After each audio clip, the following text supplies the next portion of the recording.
So I have been noticing this a lot for my own life and for several other people actually who I've talked to, where it's just like we're just going through stuff, and we're just like feeling this pressure and this tension of like, God, like, when are you going to break me out of these cycles and this part of life and actually cross me over to the next part of life where things are moving forward, there's actually open doors, like getting to step into like the fulfillment of promises, or just feeling like you're not in the same perpetual stage of life and actually able to cross over.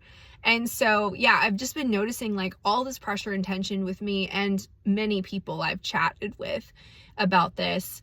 And so in regard to this, I had been getting really angry with God of being like, why is all this happening? Why is my life shaking up in a way where it feels like I'm going through the exact same cycles that I thought you were already breaking me out of? Like, I thought that this was actually going to be different this time. I thought this was actually going to change this time after years of seeing these patterns. Like, I thought this was it. And so I had been getting super angry, and I was hoping the Father would come in as like this loving, kind, gentle man, and like the dad who takes you to the father-daughter dance and you get to dance on his feet. Like, I was hoping for that way that God would show up in my life.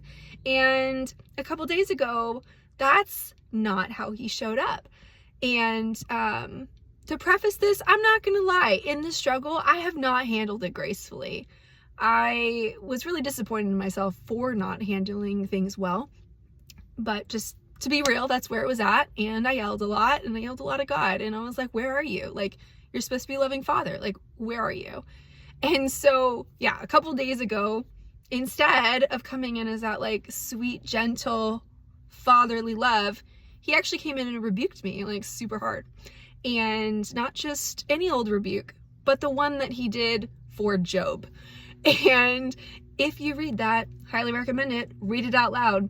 It will really knock you on your socks, because, or off of them, on them, on, off, because God comes in and is like, hey, were you here when I did this? Did you make the universe? Did you make the stars? Like, he's just like going off on Job. And I can imagine Job was sitting there like, no, I didn't make this. I didn't create this. I don't know how you did that. Like, I don't know any of that. And so the second like God ends his rebuke, Job's like, woe is me. I'm going to put myself in ashes. And the Lord's like, yes, you've spoken rightly of me.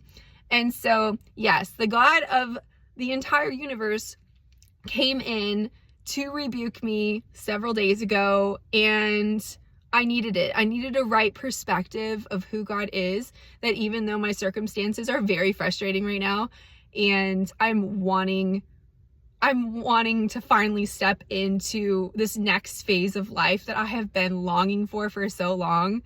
Like, he came in and was like, hey, I'm God. This is who I am, and I need you to see me rightly, and this is my character, and let's start here.